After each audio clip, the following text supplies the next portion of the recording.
Welcome to 2026 NADA at the Tekion booth.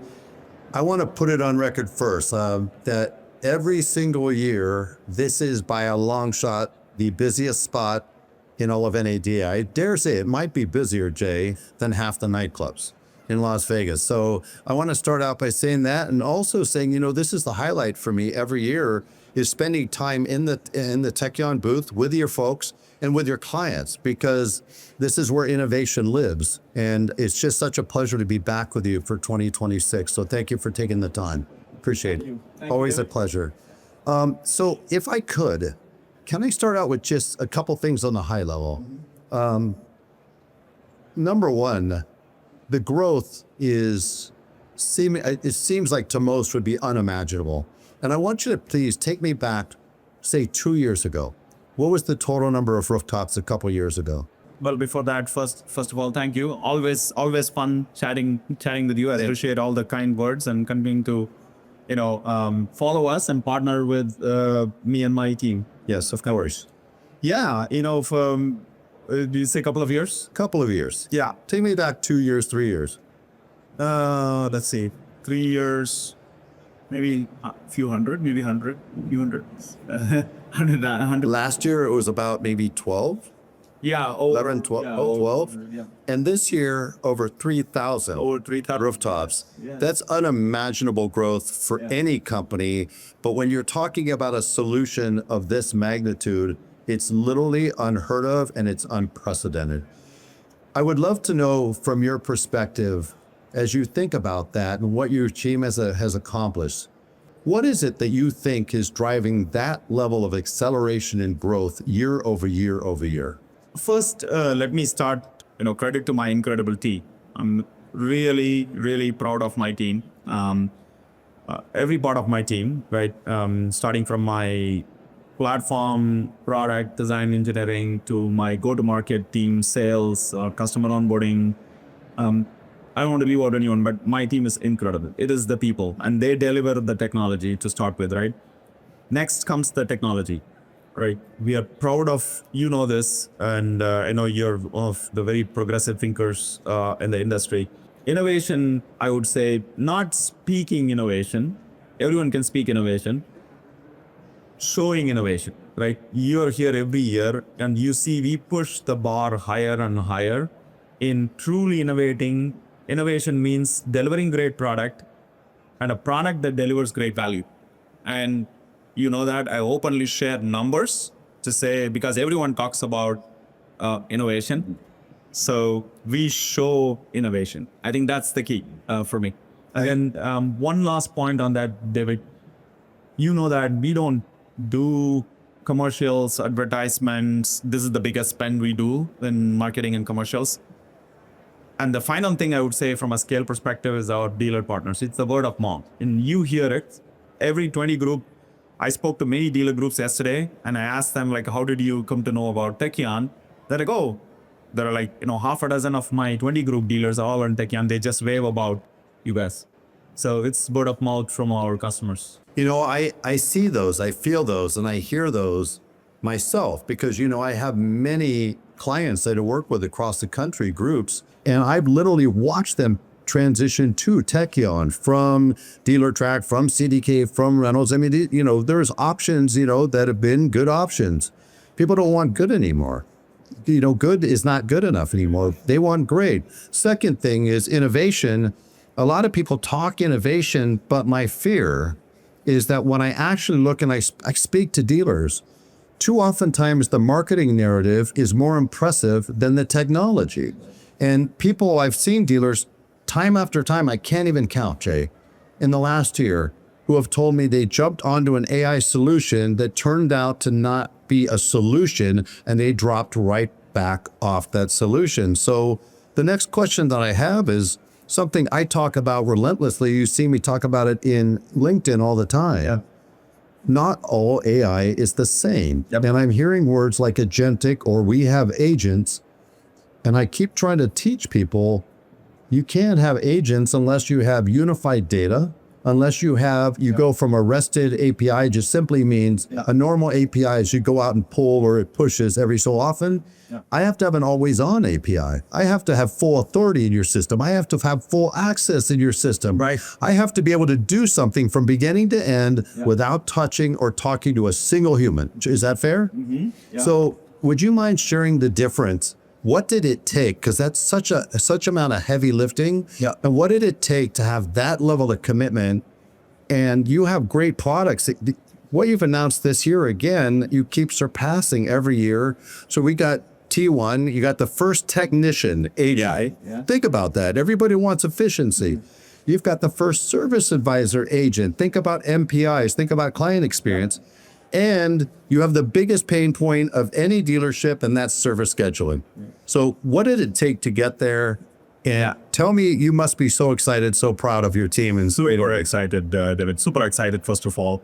And here's the thing, like, it's a big question, and want to go into some detail on this one, right?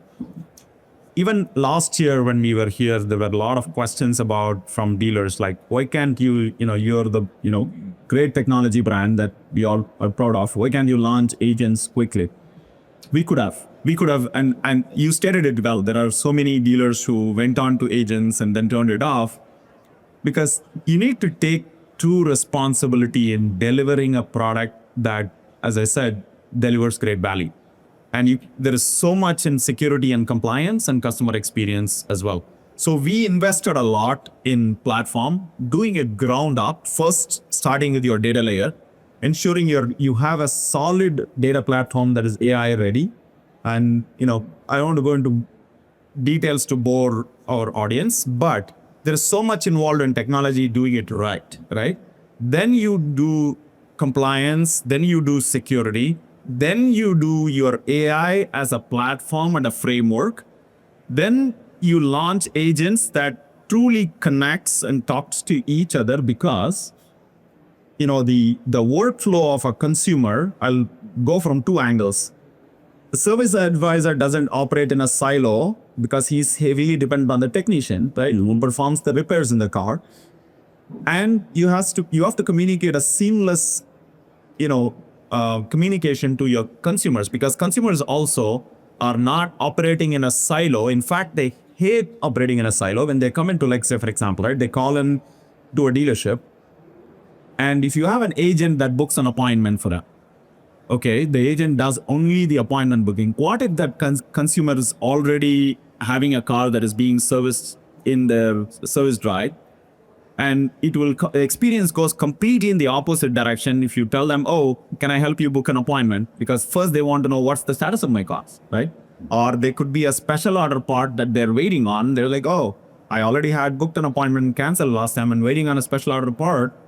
Or, why are you asking me? So the point is, the flow and everything needs to be seamlessly connected. Even if you have 10, 20 AI agents, it needs to be connected seamlessly, talking to each other, making sense of the customer information, every part of the journey, be it parts, be it accessories, be it service, or be it sales. That's what a true platform can bring. And the responsibility is much higher in doing that right. And we did it right. Now we are in I would say, flow of launching AI agents, because now we feel confident. We launched a great platform, highly secure, reliable, and responsible AI. Now we are in the flow of launching AI agents across the business for dealers, across all functions, that can perform the job the best they can do. I love the way you put that. And oftentimes with technology, I find what's really effective when I communicate with dealers and managers, because some of this stuff is so complex, right? And it's evolving so quickly. But I want to put it this way. So would you ever consider hiring an expert for 18 different areas of your store, but the deal was they never can talk to each other? Would you do that?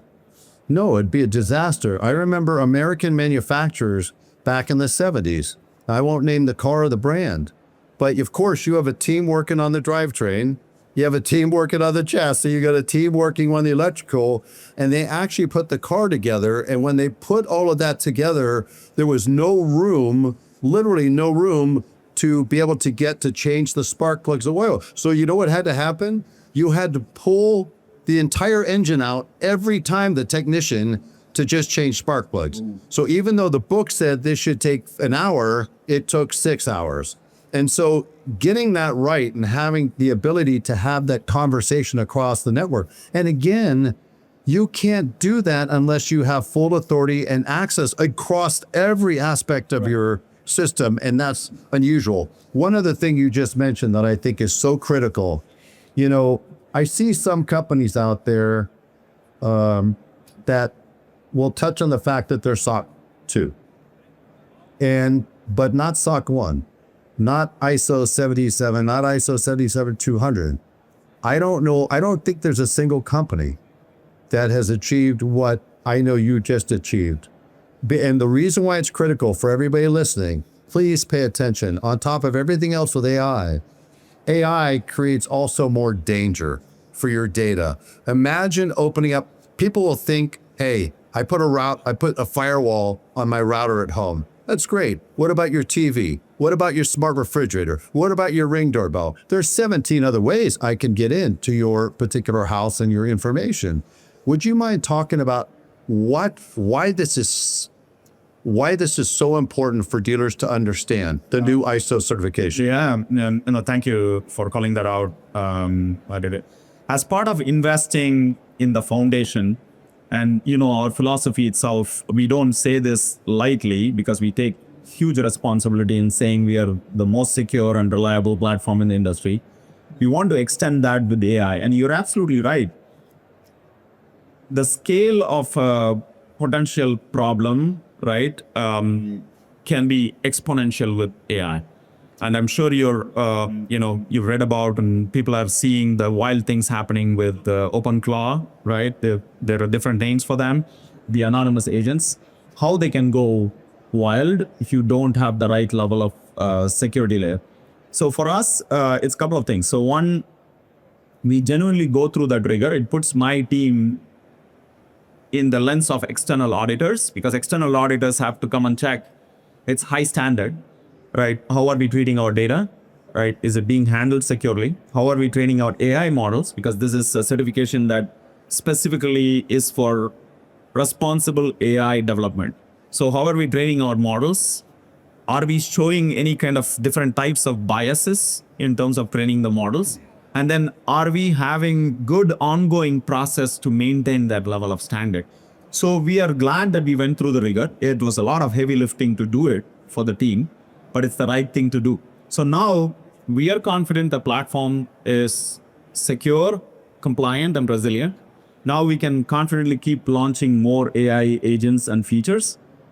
On top of everything, it gives a massive peace of mind for our customers, our dealers. They already, trust Tekion, and we have the highest level of credibility. We just want to keep that at that level and keep going, right? Now, I can see the relief when I speak to my dealers after going through announcing the certification.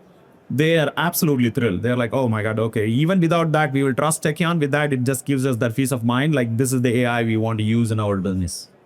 Yeah, I mean, no matter what anybody wants to talk about with respect to security, cybersecurity, redundancies, or anything else, the fact of the matter is if you don't have that level of security on your AI data, you do have potential exposure. And it's just a reality. Yeah. Anybody that has a LifeLock or Apple phone, you go into the passwords, and it says, hey, this showed up on the dark web. Hey, this needs to be changed. I want you to look at that today, and I'll venture to bet that probably a good 80 to 90% of the things you log into have had some level of threat or breach. It's so commonplace, and it continues to explode. So the fact that you have that already in place, I understand why it gives people such tremendous peace of mind. Yeah, on that, David, we talked on if this might be a good one to talk specifically about. So the 3 products we launched, we talk about service, AI, scheduler AI, and then technician AI. T1 is a super cool one, right? Because it's built on that strong foundation. In simple words, people will understand. That's why I'm stating this. This is your chat GPT for business, right? You could do whatever you want on the personal side, but your business data is so important, you know, it's precious. So when it goes out, you lose some of your competitive advantage. So it's important to keep it within that secure layer. So you have an AI interface to interact with anything about your business, not only interact. The direction we have taken this execute as the AI to take action, and that will spin off or invoke different agents we already have within the platform to go do the action for you. So that's what we wanted to do, and you're really excited about, you know, continuing to keep pushing the outlook. So we'll be launching T1, you know, now it's 1.0, so we'll do 2.0, 3.0, and keep pushing the ball. So another thing I love about you, this is not one-time innovation. You know, when I built my first product, you know, which was nearly 20 years ago, you could build a product. You guys can think of some that came on the market. They're still on the market, right? You release them. We're at a point in time that there are products that you might run into that the day they finally go to market, they're already at threat of being obsolete. And so it's so important to have that unified platform and to have that partner who is so dedicated, so committed in continuing to evolve that platform. You mentioned one other thing I can't overemphasize. I'd love to get your take. And this is 100% of dealers, Jay. This is not going to surprise you. You know what, David? I have ChatGPT. So all I do is I upload my financial statement. Oh my God. My financial statement, all of our data, I just upload it in there and then I ask it questions. And I said, so basically, you're not making your store smarter, you're making ChatGPT smarter. Secondly, you are exposing 100% of you. Why don't you just upload your health test up there in your bank account and your brokerage account? I mean, it is out there in the public domain. When you're doing it within this structure, first of all, you have control, you have security, and what you're doing is essentially, to me, while Tekion as a solution is going to be spectacular for everybody, everybody has the ability to elevate it beyond there to be their Tekion. Is that a fair statement? It is a fair statement, and you're spot on. People don't see. The one thing is, yes, you know, it's great to get good inputs and intelligence from AI. The other thing is, with the internet now, with AI, nothing is forgotten. Once it's in the public domain, it's in there. It's there for everyone. I have some very genuine, surprising cases of big confidential meetings that went on in big corporations that were recorded and uploaded into LLMs is available for anyone. You, me, all we need to know is the prompt to get minutes of that meeting that happened in a very big corporation within a conference room. So it's available. No, it's never going to be forgotten. Someone just need to know how to get the data out, querying it. So now it is so important to put the guardrails for it, the barriers too, so that your business context remain within your business context itself. And that's our focus in getting T1 and keep going, you know, delivering the same value that they're getting in any public domain. So we use, you know, all the foundational models that are out there, but we have our models on the context on top of it. Yeah, so they're actually, so I'm so glad you said that. There's too much A and not enough I. Can I say that? In this context. Oh my God. There's too much A, artificial. No doubt. We got artificials there. Is it actually intelligent, or better yet, hyper intelligent, because it's actually intelligent for the purposes that you need it? And it's so interesting you said what you did about ChatGPT and the fact that you've got big companies that have been exposed. I could tell you personally, it wasn't me that did it, but I know somebody who said, hey, David, I was trying to do something and they were going into a very large multinational, you're talking a company with a T, and they were able to get their back-end information on how to game their own algorithms. Think about that. Wow. So a company of that size, it's just really remarkable at what's at stake and what exposure there is. I mentioned the biggest pain point for dealerships is service scheduling. You know, 80% of all parts and service repairs is going to independents. Think about that. It's gone from 40, 50, 60 to 80. Now, this is despite the fact that you've got, as dealers, you've invested a ton of capital in your facility. You've got Wi-Fi, you got donuts, you got bagels, shoe shine. Some of them have massage or hairstyles or diners in there. So why are they going there? It's simply convenience. It's too painful if you ask customers to simply make an appointment. And I actually had a customer tell me 2 days ago, he said, I bought 5 cars from you. You don't even know who I am. Yeah. So could you talk about what Service Scheduler is going to bring for your dealer clients? Yeah. So first, I want to say we call it as Scheduler AI because, like you said, consumer can come from any direction. Right now, it's service, so we'll keep extending to all departments. So that's the platform approach. There is another piece to the platform approach is a consumer. You said that, I bought 5 cars, and they'll say I've serviced my cars 40 times in your dealership. And when they call, you need to know about the consumer. Many times you could also assess why they are calling, what they are calling for. But if you assume that they are calling for just booking an appointment for service, you're misjudging, right? That's where you go wrong because the customer gets upset. Yes, you can have a tool that would do one thing well, but the problem is if the customer is not calling for that one thing, it's complete reverse. They're going to get even more upset. Like, what the heck is going on? I spent so much money with you guys, and your caller system or whoever is talking doesn't even know who I am, right?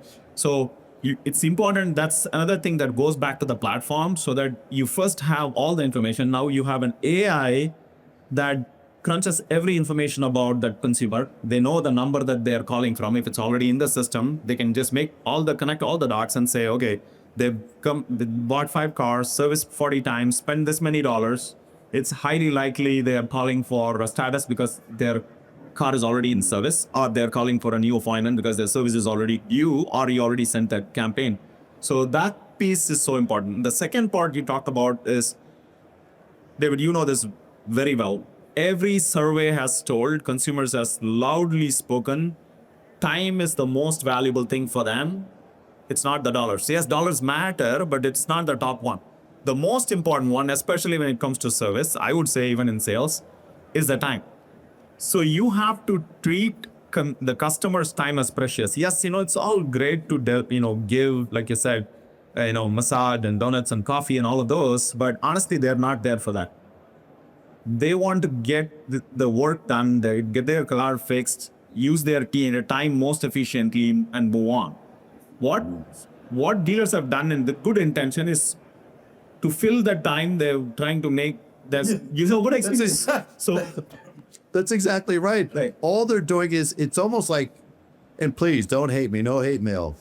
But when you have kids, okay, I've got a 9-11-year-old, and you remember when your kids were young, there were times when you think about the Zoom calls back during the pandemic, and you're at home and you're on Zoom, and you have to figure out a way to keep your kids distracted, keep them happy, keep this. This is what we're doing in dealerships with adults that have things to do, that have kids to pick up, have jobs to go to. What if I could shine your shoes? Hey, what if I give you Wi-Fi? I don't want your donuts. I don't want your Wi-Fi. I would rather be home. I would rather save time. And you can't be more right. So think about this. They're going to choose to go to an independent that has probably not spent $1 in the last 20 years. Probably cars piled up everywhere. But when they call, yes, what do you need? Would you like to bring your car in? Great. Boom. It's done. It's about that convenience and that time. And what I always say is, how many times today will somebody order a $5 coffee and pay $7 to have it delivered? Okay, and the people that are doing that are not interested in giving money away. They're interested, what they're saying is, my time is worth more than that. And it's about time we are able to pay attention to that. I don't know of any solution out there that has solved for X other than what you just created. Thank you so much. Yes, and this is just the tip of the iceberg. We're going to keep launching more and more features. It brings the connected experience together for our dealers, bring the highest level of efficiency. I want to say, of course, your dealers spend with the right intention, but like you said, spend in the right place is going to eliminate the entire space that is needed, while you're going to save more time for the consumers You're going to save more time for your staff so that they can service and repair and deliver more cars and deliver a great experience. It's so funny. Something else that pops into my mind, as a parent, is I tell my kids, if you do it right the first time, you actually end up saving a ton of time, right? Because they're always, hey, I want to go back. I want to play. I want to do this. Just do it right the first time. Measure fin pants and cut once. Yes. And I think for us, we've gotten to the point, I think this is a tipping point. Instead of continuing to go down a path that we already know is a failed strategy, which means disparate systems, where, hey, could you solve this? Hey, could you solve this? And nothing is talking to each other. And I want everybody to keep this in mind. If you thought disparate systems were a problem, try disparate systems on AI. Okay, that's disparate systems on steroids. Do you agree? Yeah. It is a huge problem. You've got to get to the point where you draw a line and you say, I'm done. And whether it takes you, to me, 6 months, a year, or next year is immaterial. It's a matter of give yourself a path to be able to finally solve for the friction problem. You cannot deliver me a frictionless experience if your associates have a friction-filled process. And that's always been my belief. Would you speak to Totally agree. Totally agree. See, the goal, should be every step, every minute, how can it be eliminated or reduced and make it efficient? Like I said, time is so important. You need to let the consumer choose what they want to spend their time on, right? Like the reason you said it well. If someone is busy doing something valuable, they pay $5 for a coffee, but pay $7 for the delivery because they feel their time is a lot more valuable rather than, going for a walk or a drive and getting that coffee itself. So we need to value that most importantly for the consumers and ensure every step. In my view, what we talk about internally, how we design our product is we need to question every single click, right? Be it a dealer employee that uses or every prompt a consumer is using. How do we eliminate that so that we can still get the information to them without going to another step, right? Simplifying, as I mentioned this morning, easy to say, hard to do, but worth doing it. And we naturally think about the customer valuing time. Our associates are no different. Our associates understand ROI.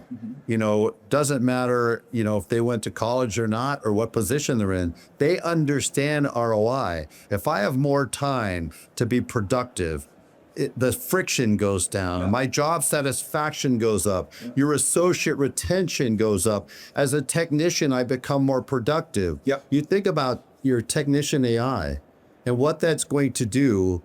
Now I could bring in a technician that may be a young technician. The time it takes me to accelerate that young technician from a level 1 to a level 2 to level 3, now that barrier just got blown away. That's well said, David. Great that you brought up. I came up with this quote when my team was developing and finally we were about to deliver the product. We truly in dealerships, as we say, and consumers feel that way as well. Technicians are the real heroes who fix the cars, right? And now we have an AI agent that not replacing their job, but make the heroes superheroes. Literally do more, right? Be highly efficient, fix more cars, be efficient. Like you said, they understand ROI. Because depends on how fast they can deliver back to the customers, they're going to get more customers coming in to get their car fixed. And, they can do a great job as well so that there is no wasted time and error. But the last one is also very important because technicians are hard to come by, especially the great ones are hard to come by because it is over a period of time they learn and train, but unfortunately there is a lot more cars to be repaired, right? So now you have an AI agent that crunches information from millions and millions of cars, make, model, trim all the errors in the past, all the op codes and error codes that has happened. So when that car comes into their service bay, they pretty much have an AI agent that has crunched all the information, not leave it to chance or memory for them to say, oh, this car, this many number of miles and this much wear and tear has this particular error.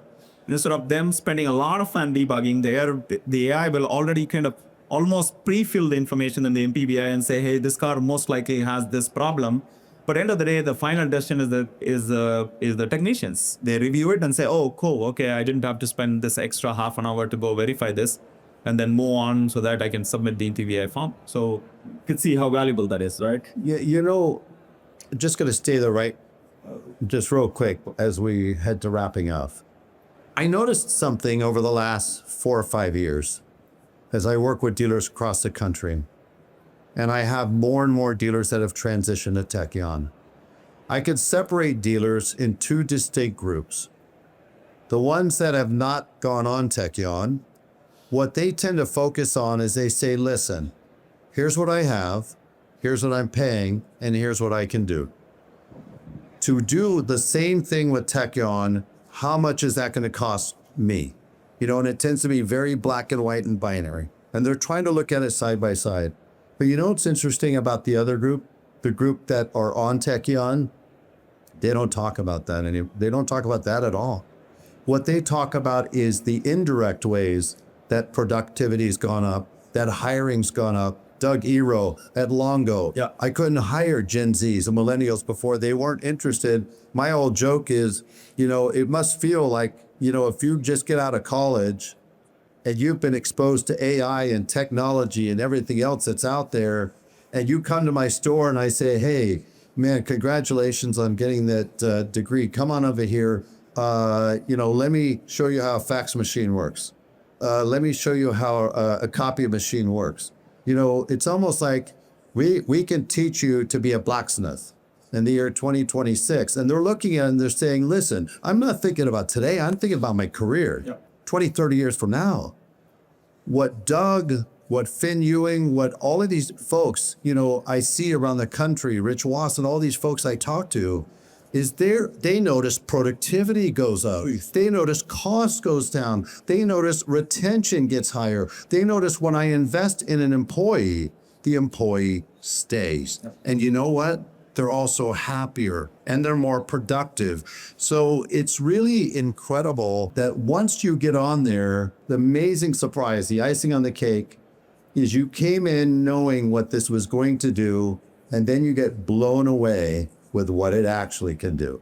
And I think that's extraordinary. I want to thank you as always, but before I do, could you just speak to what that's I think something that nobody really talks about in the Yeah, thank you, David. As I mentioned, right, our philosophy has always been the product and our customer should speak for it rather than we going and doing advertisements about how great our product is, right? The nice thing is that's organically happening, and you see that all the time, right?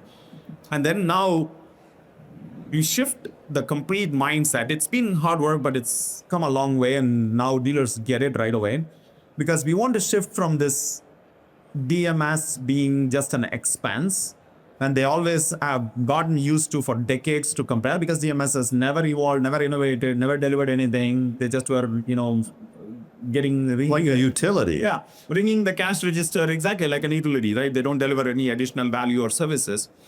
As you know, we keep pushing the bar. In 2024 or 2025 in ADA, I openly talked about we delivered 2,700 features.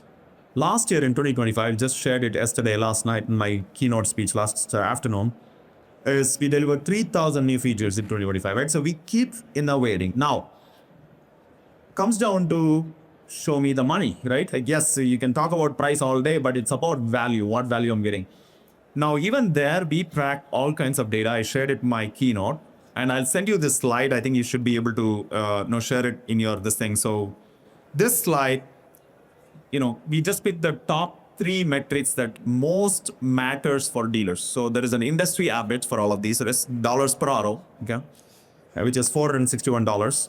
Back-end gross PVR, which is a very important metric, right? Profit per vehicle metric, right? Which is very important metric.